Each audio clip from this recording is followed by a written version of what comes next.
kehebatan. Nah, corona ini dari Tuhan atau dari setan? Yang jelas ini pekerjaan iblis. Oke. Tetapi ingat, semua itu masih seizin Tuhan. Dan kedua, masih dalam kendali Tuhan. Tapi dari iblis, bukan dari Tuhan, Pak? Bukan. Karena Tuhan itu selalu mendatangkan kebaikan. Dan itu diizinkan supaya apa? Pertama, supaya Injil itu diberitakan. Nah, dengan kejadian corona ini, semua kan bisa online seluruh dunia. Benar. Dan yang kedua, tembok-tembok gereja dan doktrin tidak bisa membatasi atau mengengkang lagi. Dari semua bisa melihat.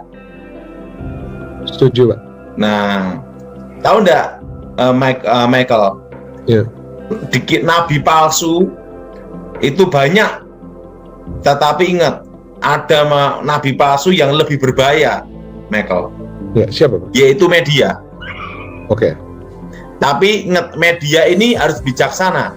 Media bisa dipakai Tuhan, tapi media bisa dipakai setan. Gimana, Michael? Iya, setuju, Pak. Kan banyak berita-berita hoax dari media. Ya. Tapi juga ada berita Injil dari media. Jadi untuk media ini kita harus bijaksana. Nah, dan ingat, Michael, ya, saran saya, semuanya harus bersandar, berserah pada Tuhan. Men. Mau tanya apa lagi, Michael? Gimana pendapat saya, Michael? Tepat sekali, Pak. Karena memang hari-hari ini hoax banyak sekali. Nah, dan kita jadi bingung yang mana yang benar. Ya kan? Makanya media harus hati-hati. Bisa dipakai setan, tapi juga bisa dipakai Tuhan. Benar. Dipakai Tuhan itu apa? Seperti ini kan media untuk memberitakan Injil. Benar, ini 400 orang sudah bergabung. Puji Tuhan. Nah, mau tanya apa lagi, Michael? Enggak, kalau pendapatnya Pak Daniel gimana, Pak? Apa corona ini dari Tuhan? Dari setan? Oke, mungkin saya punya pandangan yang berbeda ya. Ya, saya tidak bisa menentukan apakah di Tuhan atau dari setan ya. Sama dengan sakit penyakit gitu ya. Nah, dan ini kan juga kaitannya dengan virus mendatangkan sakit penyakit kan. Nah, kalau sakit penyakit itu, kalau bagi orang Yahudi itu karena disebabkan oleh dosa. Ya, maka dosa ini memang harus dihukum, gitu ya, atau orang yang sakit ini harus bertobat, kan? Maka tidak melakukan dosa. Ya, bisa saja kalau ini karena dosa manusia adalah hukuman Tuhan, ya bisa saja, gitu ya. Tapi kita kan nggak tahu.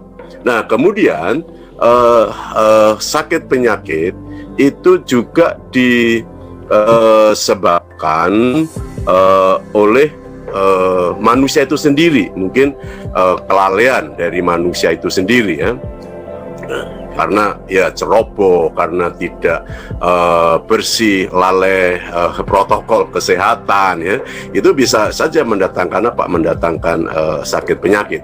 Nah, kemudian sakit penyakit itu juga diberikan, kalau memang ini virus dari Tuhan, adalah sebagai pengendali, gitu ya, supaya manusia itu tidak sombong, tidak angkuh, gitu ya, tidak mengandalkan diri, gitu ya. Kalau kita lihat virus yang kecil, kita ini takut, gitu ya. Kenapa kita ini nggak takut Tuhan yang begitu besar, gitu ya.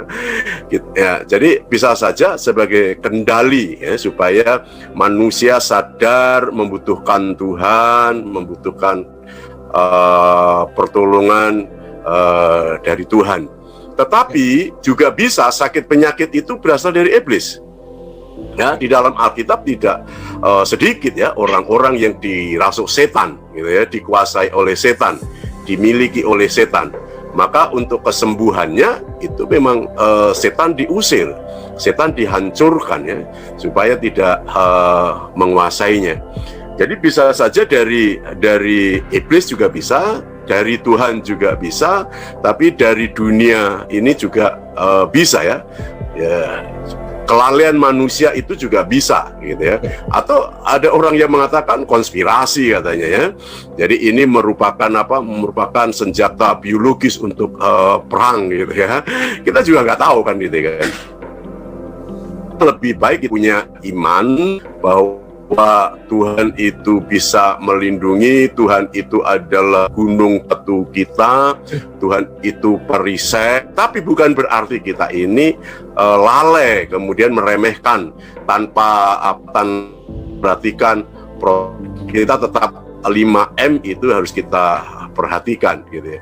Jadi saya tidak bisa menetapkan apakah virus ini dari Tuhan atau dari iblis, tetapi menurut saya adalah kita belajar gitu ya, belajar dengan pandemi ini, imun dan kesetiaan kita kepada Tuhan gitu ya. Nah, ini yang saya mungkin bisa memberikan jawaban Pak Michael. Jadi saya tidak bisa menentukan, bisa saja dari Tuhan, bisa juga dari iblis, tapi juga bisa saja dari manusia.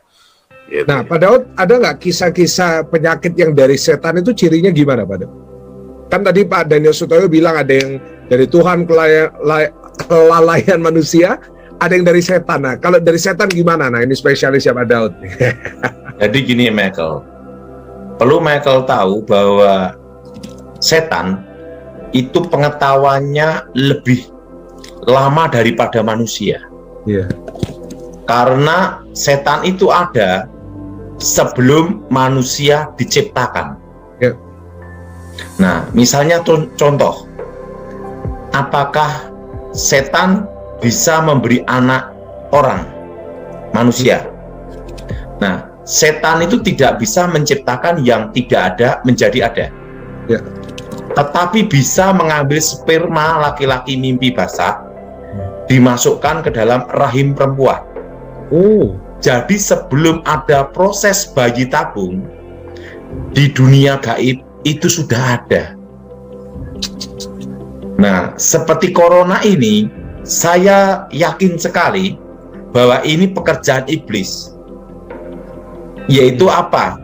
Tetap iblis ini, setan ini memakai manusia gitu loh untuk bikin virus ini gitu loh, Michael. Karena pengetahuan setan itu lebih awal daripada manusia. Ya, dia lebih tua. Lebih tua. Dan perlu Michael tahu bahwa tentang percampuran antara gen manusia dan gen binatang itu sudah ada di alam roh. Ya. Tetapi itu bukannya manusia yang kawin sama hewan, bukan. Tetapi manusia waktu minta sama setan, berhubungan dengan setan itu bukan hubungan badan, tetapi itu hanya masuk ke alam halusinasi.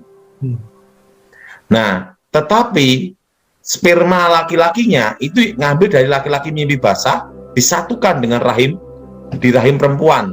Sampai bisa gitu ya, Pak? Sudah. Nah, dan sel telur dan sel sperma ketemu. Nah, tetapi setan juga mengambil genetik dari ular, kebanyakan ular. Nah, jadi pada waktu proses itu ada juga unsur genetik binatang yang dimasukkan, sehingga begitu ibu ini melahirkan anak, ibu ini melahirkan anak, Michael ya, Iya, Pak. itu nanti langsung keluar anak yang bersisik ular. Hah? Bersisik ular, Pak? Iya. Makanya di Jawa ada namanya anak genderuwo. Iya, iya. Nah, Nyata ada ya, Pak, juga gitu. karena mengambil genetik dari monyet. Iya, iya, iya, Pak. Tetapi apakah itu anak genderuwo? Bukan. Tetap anak manusia. Iya, iya, iya. Tapi ada genetik dari hewan yang dimasukkan, Michael. Iya, iya, iya. Nah, kalau kita perhatikan, berarti teknologi tentang hal itu lebih awal daripada manusia, Michael. Benar, benar. Ada suatu rahasia, Michael. Iya, benar. Nah, suatu kali ada yang minta saya untuk membuka rahasia ilmu pamungkas saya, Michael. Iya. Dan itu adalah ahli IT. Ya. Ahli IT, dan dia bisa simulasi di komputer. Iya.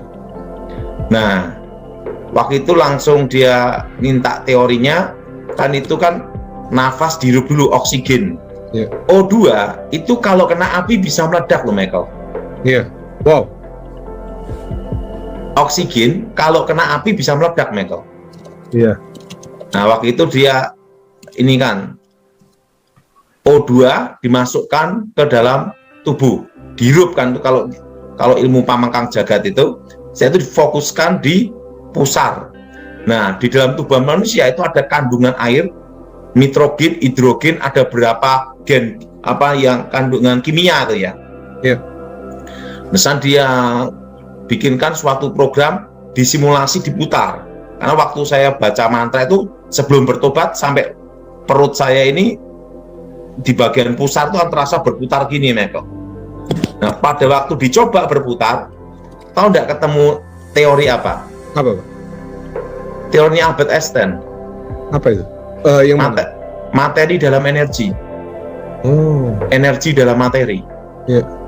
Dan apa yang terjadi pada waktu diklik simulasi, ahli komputer ini beritahu saya, ini kalau dibikin dunia bahaya, tercipta senjata pembunuh massal dengan bahan bakar O2 murni.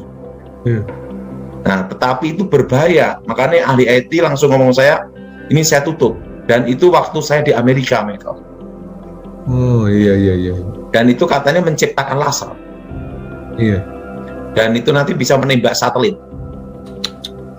Nah, jadi O2, nitrogen, hidrogen, dia beritahu begitu disimulasi, diputar dengan kecepatan cahaya, itu molekulnya semua berubah, Michael. Wow. Nah, kan di badan saya dulu kan disusuk jarum emas. Terusan dia beritahu, emas adalah penghantar listrik yang terbaik. Nah, dia beritahu. Nah, dari situ aja, tapi ada bagian-bagian tertentu yang waktu itu saya lupa, Michael. Karena ada nitrogen, hidrogen, apalagi itu. Saya cerita sama ahli komputer ini. Tetapi itu tercipta, Michael. Iya, benar. Nah, artinya apa? Bahwa teknologi itu kalau kita perhatikan, iblis itu lebih tahu daripada manusia, Michael. Iya. Sebelum ada telepon, sudah ada namanya telepati. Iya. Gimana, Michael? Iya, benar, Pak. Dari gelombang otak. Iya, Itu kan dari frekuensi, Michael. Iya. Nah, jadi banyak hal yang teknologi itu betul-betul ada, Michael. Iya. Karena dulunya iblis ini adalah malaikat, Michael. Dan iblis ini ada sebelum manusia diciptakan. Iya. Nah, menurut Pak Pendeta gimana? Ya, kalau memang iblis memang sudah ada sebelum manusia ini diciptakan, ya, betul. Tapi kuasa iblis, keahlian iblis itu tidak sebanding dengan kuasa Tuhan. Gitu, ya. Ya itu yang hebatnya itu kuasa Tuhan di atas segala-galanya. Iya. Benar. Jadi kalau saya gimana, Pak? Ya, sekalipun iblis itu hebat, lebih hebat Tuhan. Yes, amin. Nah, berarti kalau saya simpulkan dari apa yang bapak-bapak ini sampaikan, ya ini lebih besar rasanya condongnya ke iblis ya, dari iblis ini sakit penyakit ini karena mau menghancurkan umat manusia. Seperti itu ya, Pak Daud, Pak Daniel ya. Nah, kan kalau Pak Pendeta berdasar akademis. Kalau saya, menurut saya sih ya, secara pribadi lah ya, ini pekerjaan iblis sehingga tercipta suatu virus. Tapi pada akhir dari segalanya kita percaya nama Tuhan Yesus lebih besar daripada itu. Oh iya. Dan kuasa Tuhan lebih dahsyat. Itu aja. Itu dia, itu benang merahnya di antara kita semua yang bertiga ini. Puji jadi Tuhan, gini ya, Michael. Ya, jadi gini ya. Ya. Seperti zaman dulu, ya Michael ya. Ya. Itu kalau orang sakit, ya kan ya, Iya. itu dukun itu juga pakai ramuan obat-obatan. Iya. Artinya kan ada sesuatu tentang pengetahuan di sini, toh Michael. Iya. Iya. Nah, jadi bukan mantra yang menyembuhkan, tapi ramuannya itu yang ada komponennya, Michael. Komponen apa, Pak? Seperti ini, Michael ya. Waktu ya terutama kayak kunir, kan diselidiki ada antibiotik. Iya. Nah, kayak temulawak itu kan untuk liver, betul? Iya. Nah, itu para dukun zaman dulu udah tahu, Michael. Nah, pengetahuan tuh, ingat, pengetahuan itu semua pasti datang dari Tuhan. Iya. Betul? Betul. Karena segala awal tuh iblis tidak ada ide baru. Iya. Iblis itu tidak ada ide baru. Tapi ingat, iblis ini pengalamannya sudah sebelum manusia diciptakan. Iya. Sahabat John Pregador, sekalipun iblis itu hebat, tetapi Tuhan Yesus lebih hebat. Sekalipun iblis bisa membuat sakit penyakit, tetapi Tuhan bisa mengubah sakit penyakit menjadi kesembuhan.